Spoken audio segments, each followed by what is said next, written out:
میں اپنی چچی کے ساتھ اپنی شادی کے لیے جہیز کا سامان لینے بازار گئی تو ایک دکاندار مجھے دیکھ کر رونے بیٹھ گیا اور کچھ دیر بعد میری چچی کو کہنے لگا، آپ کو کچھ بھی لینے کی ضرورت نہیں ہے، اس لڑکی کا سارا جہیز میں دوں گا۔ ایک دفعہ تو میری چاچی بہت خوش ہوئی، مگر پھر اچانک میری چچی نے جہیز کا سامان لینے سے انکار کر دیا اور میرا ہاتھ پکڑ کر مجھے گھر لے آئی۔ میرا رشتہ بڑی مشکل سے طے ہوا تھا، کیونکہ جو لڑکا بھی مجھے دیکھنے آتا مجھے دیکھ کر کہتا کہ یہ ایک بد کردار لڑکی ہے، جبکہ ایسا کچھ نہ تھا۔ میرے پاس تو موبائل فون بھی نہیں تھا اور میں نے آج تک کسی لڑکے کو آنکھ اٹھا کر بھی نہیں دیکھا تھا۔ خیر، بڑی مشکل سے میرا رشتہ طے ہوا اور پھر میری شادی ہو گئی، مگر شادی کی رات مجھ پر ایک اور قیامت ٹوٹ پڑی۔ جیسے ہی میرے شوہر نے میرا گھونگھٹ اٹھایا تو مجھے دیکھ کر رونے بیٹھ گئے۔ وہ پاگلوں کی طرح روئے جا رہے تھے اور یہی کہتے جا رہے تھے کہ آج مجھے اپنے گناہوں کی سزا مل گئی ہے۔ میں حیران ہو کر انہیں دیکھ رہی تھی۔ کچھ ہی دیر بعد جب میں نے ان سے رونے کی وجہ پوچھی تو انہوں نے مجھے ایک ایسی چیز دکھائی جسے دیکھ کر میرے سر پر آسمان ٹوٹ پڑا۔ میری تو ٹانگیں کانپنے لگی تھی، دل کرتا میں زمین پھٹے اور اس میں دفن ہو جاؤں، کیونکہ میری چچی نے میری زندگی میں جو زہر کھولا تھا اس کا خلاصہ ہو چکا تھا۔ میرا نام رمشا ہے، میں 10 سال کی تھی جب میرے بابا کی وفات ہوئی۔ ہم لوگ بالکل بے یار و مددگار ہو کر رہ گئے تھے۔ گھر کا سارا خرچ پہلے بابا اٹھاتے تھے، اب ہماری ساری ذمہ داری میرے چاچو پر آن پڑی تھی۔ وہ ابھی تک کنوارے تھے اور کلندری مزاج کے تھے، اب ایک دم سارا خرچہ اٹھانا ان کے لیے مشکل ثابت ہو رہا تھا۔ تب اماں نے اپنا زیور بیچ کر چاچو کو دبئی بھیج دیا۔ ان کے دبئی جاتے ہی کچھ عرصے بعد ہمارے دن پھر گئے۔ جہاں پہلے ہمارے گھر میں کھانے کے لالے پڑے تھے، اب وہاں اچھی خاصی ریل پیل شروع ہو گئی تھی۔ اب کی بار جب چاچو چھٹیوں پر ملک واپس آئے تو اماں نے ان کے لیے لڑکی دیکھنا شروع کر دی اور آخرکار اماں نے 15 سالہ نازوں کو پسند کر لیا تھا۔ وہ مجھ سے 3 سال ہی بڑی تھی اور عام سی شکل و صورت کی تھی۔ بولنے کا اور پہننے اوڑھنے کا انداز بھی کچھ خاص نہیں تھا، لیکن اماں کے ذہن میں یہ تھا کہ غریب گھر کی کم پڑھی لکھی لڑکی کبھی ان پر سوال نہیں اٹھائے گی اور ہمیشہ دب کر رہے گی۔ اس لیے اماں نے چاچو کا نکاح نازوں سے کر دیا تھا۔ وہ رخصت ہو کر آئی تو بالکل سیدھی سادی سی تھی۔ نازو چاچی غریب خاندان سے تھی، جہاں 2 وقت کی روٹی بھی مشکل سے پوری ہوتی تھی۔ یہاں کا ماحول اس کی پرانی زندگی سے کئی گنا بہتر تھا۔ اس نے ٹی وی اور فریج بھی پہلی بار دیکھی تھی۔ اسی طرح وقت گزرتا گیا اور پھر 1 سال بعد چاچو نے اسے موبائل فون بھیج دیا۔ اب چاچی کی گود میں 1 سالہ حمزہ آ چکا تھا۔ ہم لوگ پڑھ رہے تھے اور میں ابھی ایف اے کے پہلے سال میں تھی۔ انہی دنوں میں نے محسوس کیا کہ چاچی کے انداز بالکل بدلنے لگ گئے تھے۔ وہ گھر میں کافی مہذب سے لہجے میں بات کرتی تھی، جسے ٹھیک سے اردو بولنا بھی نہیں آتی تھی۔ اب وہ انگریزی کے الفاظ کے معنی بھی پوچھتی تھی۔ چاچی اکثر اب کمرے میں بند رہتی تھی۔ ان کی بولنے کی آوازیں تو باہر آتی، لیکن یہ سمجھ نہیں آتا تھا کہ وہ بات کس سے کر رہی ہوتی ہیں، کیونکہ ان کے تو میکے میں بھی موبائل نہیں تھا۔ لیکن ہم میں سے کوئی بھی ان سے کسی بھی قسم کا کوئی سوال نہیں کرتا۔ وہ جو باتیں کرتی یا جو کہتی ہم کرنے دیتے۔ وہ مجھ سے تھوڑی تھوڑی انگریزی کے الفاظ سیکھنے آتی۔ وہ 5 جماعتوں تک تو پڑھی تھی، لیکن انہیں الف بے بھی مشکل سے آتی تھی، مگر اب وہ کوشش کرنے لگی تھی کہ ان میں بہتری آئے۔ یہ ایک اچھی بات تھی کہ انہوں نے خود ہی پڑھائی اور خود پہ توجہ دینے کی کوشش شروع کر دی تھی۔ اماں نے بھی ان کی کوشش کو خوب سراہا۔ اب چاچو بھی اب ان کے لیے دبئی سے بہت چیزیں بھیجا کرتے تھے۔ زندگی اچھے سے گزر رہی تھی کہ ایک دم کچھ عجیب سا ہونے لگا۔ جب سے چاچی کو تھوڑا بہت پڑھنا لکھنا آیا تھا، تب سے ان کے انداز ہی بدل گئے تھے۔ وہ سارا سارا دن موبائل ہاتھ میں لیے ٹک ٹک کرتی رہتی تھی۔ ہم میں سے کسی نے ان کے کام میں دخل اندازی نہیں کی تھی، لیکن بات تو تب بڑھی جب انہوں نے ایک دن مجھے اپنا نیا سوٹ تھما دیا اور پہننے کو کہا۔ میں کافی حیران ہوئی، کیونکہ وہ اپنی کوئی چیز بھی کبھی کسی کو نہیں دیا کرتی تھی، اور اس دن وہ بنا مانگے اتنا اچھا دبئی سے آیا جوڑا مجھے گھر میں پہننے کے لیے دے رہی تھی۔ انہوں نے کہا کہ یہ جوڑا پہن کر میرے کمرے میں آؤ۔ میں نے حیرانگی میں ہی وہ سوٹ لیا اور پہن کر آ گئی۔ اس کے بعد انہوں نے مجھے تیار ہونے کا کہا۔ تھوڑی بہت تیار ہونے کے بعد الگ الگ زاویوں سے میری تصویریں کھینچی۔ میں کافی گھبرائی ہوئی تھی اور پریشان بھی کہ آخر کیا ہو رہا ہے۔ اس دن کے بعد یہ اکثر ہونے لگا۔ وہ نئے کپڑے لاتی اور پہلے مجھے پہنا کر میری تصویریں لیتی۔ میں انہیں کبھی کہہ بھی نہ سکی۔ جب کبھی سوال کرتی تو وہ آگے سے مجھے ڈانٹ دیتی اور پھر گھر میں ایسا دنگا فساد ہوتا کہ ہم سب کانوں کو ہاتھ لگانے لگتے۔ اس لیے میں نے بنا کسی چوں چاں کے ان کی بات ماننا شروع کر دی تھی۔ ایسے ہی کافی وقت گزر گیا اور اب میری شادی کی عمر ہو گئی۔ اماں نے میرے لیے رشتہ ڈھونڈنا شروع کر دیا۔ کئی لوگ گھر آتے لیکن بات نہ بن پاتی۔ ایک مرتبہ کچھ لوگ ہمارے گھر آئے اور ان کے ساتھ ان کا بیٹا بھی آیا تھا۔ اس لڑکے کو دیکھتے ہی نازو چاچی کی ہوائیاں اڑ گئی تھی۔ ان کے چہرے سے ایسا لگ رہا تھا کہ وہ اسے بہت اچھے سے جانتی ہوں۔ اس وقت تو میں خاموش ہو گئی، لیکن کچھ دیر بعد ایک دھماکہ ہوا جس سے ہم سب حیران رہ گئے۔ وہ لڑکا کتنی ہی دیر مجھے گھورتا رہا، لیکن میں اسے پہلی بار دیکھ رہی تھی۔ مجھے اس کا خود کو اس طرح دیکھنا کچھ عجیب سا لگ رہا تھا۔ وہ ایسی نظروں سے مجھے دیکھ رہا تھا جیسے کچھ پہچاننے کی کوشش کر رہا ہو۔ اس نے اپنا موبائل کھولا اور پھر اپنی بہن کے کان میں کچھ کہا۔ اس کی بہن جو پہلے مجھ سے بہت اچھے سے بات کر رہی تھی، اس کے چہرے کا رنگ فوراً بدل گیا اور پھر وہ لوگ معذرت کرتے ہوئے کھڑے ہو گئے۔ اماں نے کئی بار وجہ پوچھی کہ اچانک برتاؤ بدلنے کی وجہ تو ہوگی، لیکن وہ لوگ خاموش رہے۔ پھر 2 دن بعد اماں کے ایک بار پھر پوچھنے پر انہوں نے بس اتنا ہی کہا کہ آپ کی لڑکی اچھے کردار کی نہیں ہے۔ بس اس کے بعد تو اماں ان سے کچھ پوچھ ہی نہ سکی تھی اور خاموشی سے فون رکھ دیا۔ ان کی تو زبان کو تالا لگ گیا تھا۔ سب لوگوں نے کئی بار پوچھا، لیکن اماں کی حالت کچھ عجیب سی ہو گئی تھی۔ اور پھر رات کو اماں نے یہ بات سب کو بتا دی۔ اماں پھوٹ پھوٹ کر رونے لگی۔ میرے پاس اس وقت موبائل بھی نہیں تھا اور نہ میں بنا کسی وجہ سے گھر سے نکلتی تھی۔ وہ کس بنیاد پر مجھ پر شک کرتی، اس لیے خاموش ہو گئی۔ ان دنوں جب ہم پر ایک طرح کی قیامت ٹوٹ پڑی تھی، مگر چاچی بہت مطمئن تھی۔ انہیں پتہ نہیں کہاں سے پیسے آتے تھے جو آئے دن نت نئے جوڑے خرید کر بہت سی شاپنگ کیا کرتی تھی۔ چاچو جو رقم بھیجا کرتے تھے وہ ہم سب کے سامنے تھا۔ ان کے میکے کے حالات بھی ہمیں معلوم تھے، لیکن خوف اتنا تھا کہ اماں اب چچی سے کچھ پوچھتی تک نہیں تھی۔ پورے گھر میں سوگوار سے فضا چھا رہی تھی۔ لیکن کچھ دنوں بعد ہی چاچی کا وہ تصویروں والا ناٹک پھر سے شروع ہو گیا تھا۔ ایک دن میں پڑھ رہی تھی کہ چاچی کمرے میں آئی اور مجھے کہا کہ میرے ساتھ بازار چلو۔ میرا اگلے روز امتحان تھا۔ میں نے جانے سے منع کر دیا۔ میں کچھ اور کہتی، انہوں نے شور مچا دیا اور ایسے چلانا شروع کیا جیسے میں نے ان سے پتہ نہیں کون سی بدتمیزی کر دی ہو۔ انہوں نے کہا کہ یہ ماں بیٹی دونوں میرے شوہر کی کمائی پر پڑ رہے ہیں اور مجھے یہ باتیں سناتے ہیں۔ سب اختلافات اپنی جگہ، لیکن اماں نے ہمیں کبھی کسی سے بدتمیزی کرنے کی اجازت نہیں دی تھی۔ اماں نے فوراً مجھے معافی مانگنے کا کہا اور کہا کہ جاؤ چادر لو اور چچی کے ساتھ بازار جاؤ۔ اماں کی نظروں میں اتنی سختی تھی کہ میں انکار نہیں کر پائی۔ میں اپنے آنسو صاف کر کے اٹھی اور چچی سے معافی مانگی اور چادر لینے کے لیے بھی جانے ہی لگی تھی کہ چچی نے مجھے ایک سوٹ تھما دیا اور وہ بدل کے آنے کو کہا۔ میں چپکے سے اٹھی اور کپڑے بدلنے چلی گئی اور پھر باہر آئی تو انہوں نے حسب معمول میک اپ کا کچھ سامان نکال کر رکھا ہوا تھا۔ انہیں کہنے کی ضرورت بھی نہیں پڑی کیونکہ مجھے معلوم تھا کہ کس نے تیار ہونا ہے۔ چاچی میرے ساتھ عرصے سے یہی کرتی آ رہی تھی۔ تیار ہو کر میں نے خود کو بھی ابھی آئینے میں نہیں دیکھا تھا کہ چچی نے مجھے اوپر سے نیچے تک دیکھا اور پھر مطمئن ہو کر چلنے کو کہا۔ میں نے جاتے ہوئے چادر اوڑھ لی تھی جو انہیں کافی ناگوار گزری۔ سارا راستہ میں رکشے میں چھپی بیٹھی رہی اور چاچی موبائل پر لگی رہی اور مسلسل شرماتی رہی اور ایک بار پھر میری طرف نہیں دیکھا، جو کہ مجھے اچھا نہیں لگا کیونکہ اتنے اصرار کے بعد وہ مجھے ساتھ لائی تھی اور اب ایسے بیٹھی تھی جیسے مجھے جانتی ہی نہ ہو۔ کچھ دیر بعد ہم رکشے سے اترے تو وہ ایک دکان میں جہاں زیادہ لوگ نہیں تھے۔ نازو چاچی نے مجھے وہاں چادر اتارنے کے لیے کہا۔ تب میں نے انہیں مشکوک نگاہوں سے گھورا تھا جس کا ان پر خاطر خواہ کوئی اثر نہیں ہوا تھا۔ انہوں نے بس یہی کہا کہ یہاں زیادہ لوگ نہیں ہیں، تم دوپٹہ لے لو اور چادر اتار دو۔ میں نے اس ڈر سے کہ مزید کوئی تماشا نہ ہو جائے چادر ہاتھ میں پکڑ لی اور دوپٹہ جو کہ زیادہ بڑا نہیں تھا اسے اچھے سے اوڑھ لیا تھا۔ اس کے بعد چاچی نے مجھے وہیں رکنے کا کہا اور یہ بھی کہا کہ یہاں سے ہلنا مت۔ وہ تھوڑی دیر میں سامنے والی دکان میں سے سوٹ لینے چلی گئی۔ یہ کہتے ہوئے انہوں نے میرے کچھ بولنے کا انتظار نہیں کیا اور فوراً سامنے والی دکان میں گھس گئی اور مجھے وہاں بنا چادر کھڑا ہونا پڑا۔ جاتے ہوئے وہ میرے ہاتھ سے میری چادر بھی لے گئی، اسی لیے میں سر جھکا کر کھڑی ہو گئی اور ادھر ادھر دیکھنے لگی۔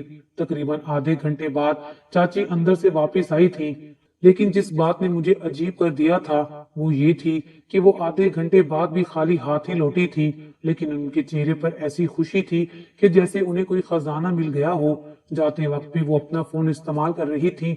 उस दिन के वाकये के बाद मुझे कुछ अजीब सा लगा था। उस दिन के बाद मैंने उनके साथ कहीं भी जाने और कोई भी तस्वीर देने से उन्हें मना कर दिया था। मुझे अनजाने से गलत काम की बदबू आ रही थी और मेरा ज़मीर अब मजीद इस चीज पर मुतमईन नहीं था। और दूसरी तरफ दिन ब दिन ये तजस्सुस भी बढ़ रहा था कि आखिर वो मेरी तस्वीरें लेकर उनका करती क्या थी।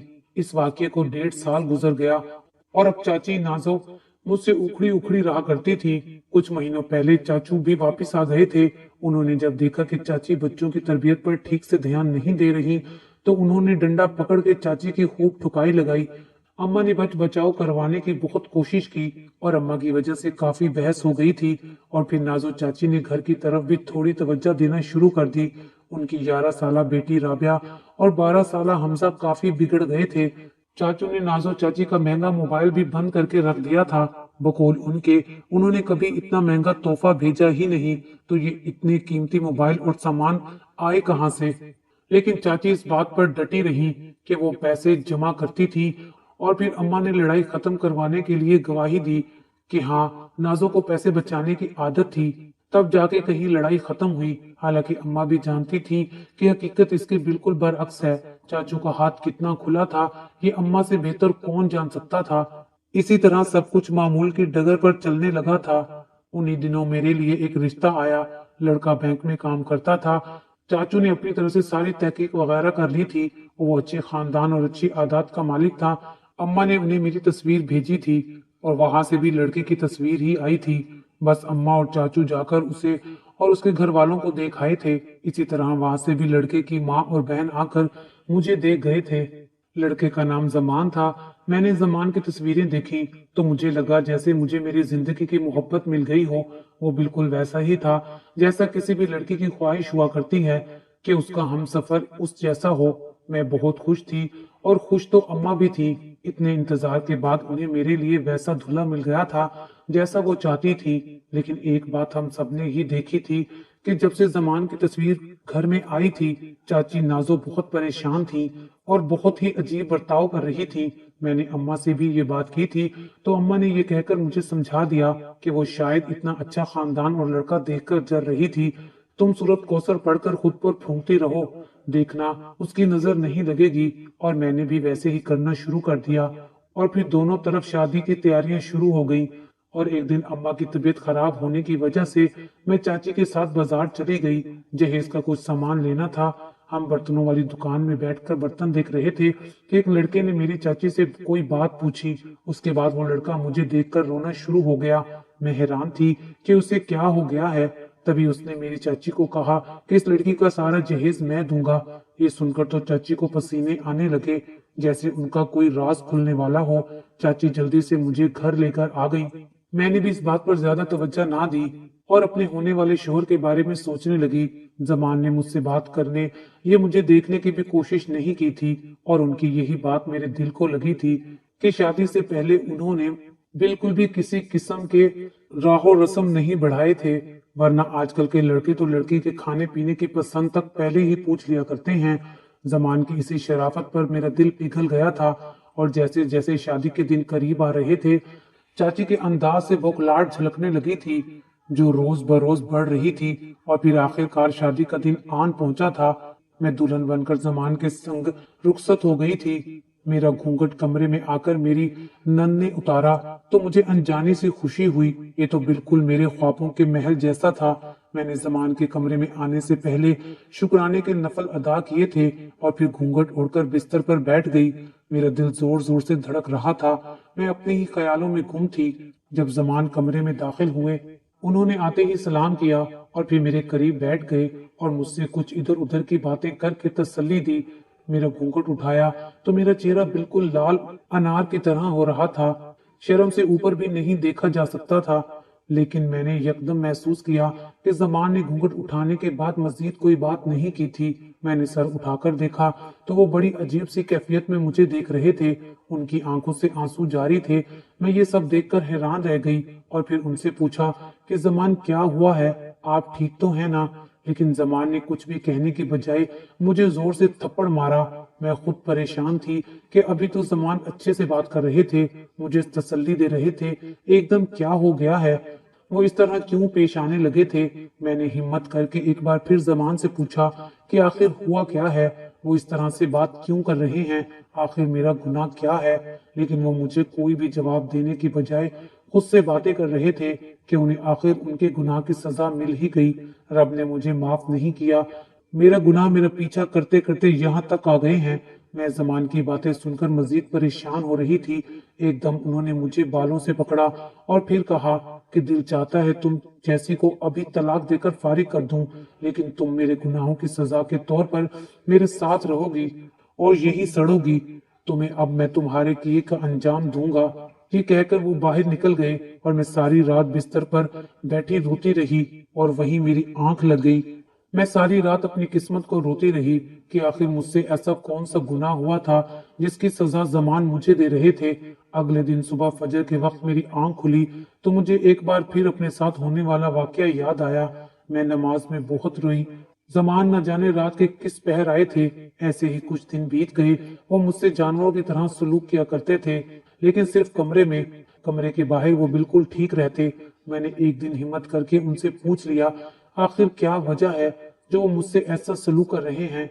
तब उन्होंने मुझे कहा कि मैं शादी से पहले बहुत से लड़कों से फेसबुक पे ताल्लुकात रखा करती थी और एक बद किरदार लड़की हूँ, इसलिए मैं उनकी मोहब्बत की लायक नहीं। ये सुनकर मैं उनके कदमों में बैठ गई और कसम खाई कि मेरे पास तो मोबाइल ही नहीं था। ये सब मुझ पर इल्जाम है। अल्लाह ताला ने मुझ पर करम किया कि मुझे रोता देखकर उन्हें मुझ पर यकीन आ गया था और फिर उन्होंने असल बात बताना शुरू कर दी। वो बोले 2 साल पहले मैं काफी आवारा सा था, लड़कियों से बातें किया करता था। एक दिन मुझे फेसबुक पर एक लड़की मिली, उससे मेरी बातचीत होने लगी। कॉल पर हम बात किया करते थे। एक दिन मैंने उससे तस्वीर मांगी तो उसने ये कहकर मना कर दिया कि उसके पास अच्छे कपड़े नहीं हैं और उन कपड़ों में वो मुझे तस्वीरें देना नहीं चाहती। मैंने जल्दी से उसे 5,000 रुपए भेज दिए और फिर उसने मुझे अपनी तस्वीर भेजी। अब अक्सर मैं ही उसे ऐसे पैसे भेजता और फिर वो नया सूट पहनकर तस्वीरें भेजती। उसका मोबाइल आए दिन खराब रहता तो मैंने उसे कहा कि मैं महंगे वाला मोबाइल लेकर दूंगा, लेकिन शर्त ये होगी बस एक बार मुझे उसे देखना है, बस दूर से, वो भी सिर्फ 5 मिनट के लिए। मैं सामने नहीं आऊंगा। और फिर वो मान गई और मैंने उसे महंगा मोबाइल लेने के लिए रकम भेज दी।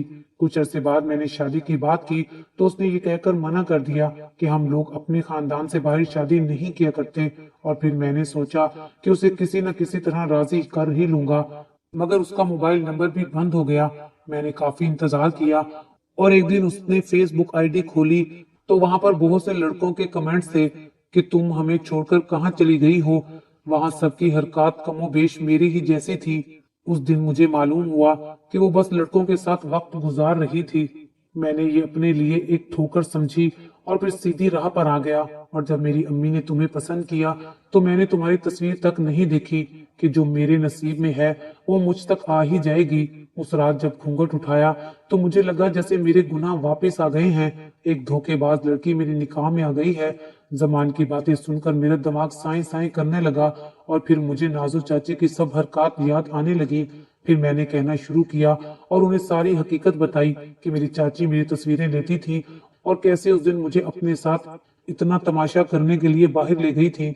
और अब मुझे नाजो चाची का मोबाइल बंद करने की वजह भी सामने आ गई थी। जब चाचू दुबई से वापस आए तो उन्होंने घर में नाजो चाची की अदम दिलचस्पी महसूस की थी और फिर उन पर सख्ती शुरू कर दी। सारा सारा दिन उन्हें फोन पकड़ने का एक लम्हा भी नहीं देते थे और फिर कुछ अरसे बाद उनका मोबाइल ही बंद कर दिया। वो ना जाने कब तक इसी काम में लगी रहती। जमान ने सारी सच्चाई जानकर मुझसे माफी मांग ली थी और फिर हमने सोचा कि हम नाजो चाची को अब सबक सिखाएंगे जो उन्होंने किया। अब उन्हें भुगतना पड़ेगा। अब मैं जब भी अपने मेके जाती तो मैं चुपके से उनकी एक तस्वीर खींच कर ले आती और फिर अगले रोज जब जाती तो एक लिफाफे में उनकी तस्वीर और एक खत उनकी अलमारी में रख आती। उस खत में लिखा होता कि मुझे अब मालूम हो चुका है कि तुम असल में कौन हो। मेरे पास तुम्हारी असल तस्वीरें आ गई हैं। अब मैं तुम्हारे शोहर से मिलूंगी और फिर देखना कि तुम कहीं की भी नहीं रहोगी। मैं जानती थी कि ये सब बढ़कर चाची के होश उड़ जाएंगे और वैसा ही हुआ।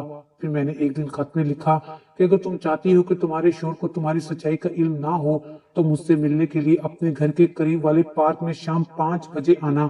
ये खत रखने के बाद मैं अपने घर चली गई और फिर 5 बजे से कुछ देर पहले मैं और जमान पार्क में पहुंच गए थे। मुझे यकीन था कि वो जरूर आएंगी। उन्हें आता देखकर मैंने शुक्र अदा किया, क्योंकि आज मैंने अपने शोहर जमान को अपनी बेगुनाही का सबूत दे दिया था। मुझे पार्क में देखकर वो हैरान रह गईं। इससे पहले कि वो वापस जाती, जमान ने उन्हें रोक लिया और फिर बताया कि हम दोनों उनकी असल हकीकत से वाकिफ हो चुके हैं। वो मेरी तस्वीरें दिखाकर लड़कों को धोखा दिया करती थी। हम ये बात जान चुके हैं। ये सुनते ही चाची मेरे कदमों में गिर गई और माफी मांगने लगी। फिर उन्होंने एक एक करके सब बातें बताई और ये भी बताया कि उस दिन जो दुकानदार तुम्हें देखकर रोने लग गया था, उसे भी चाची ने धोखा दिया था। वो मुझसे शादी करना चाहता था और उस दिन मेरी शादी का सुनकर इमोशनल हो गया था और ऑफर कर दी कि सारा जहेज वो मुझे देगा। लेकिन चाची मुझे जल्दी से घर ले आई थी ताकि मुझे उनकी हकीकत का इल्म ना हो जाए।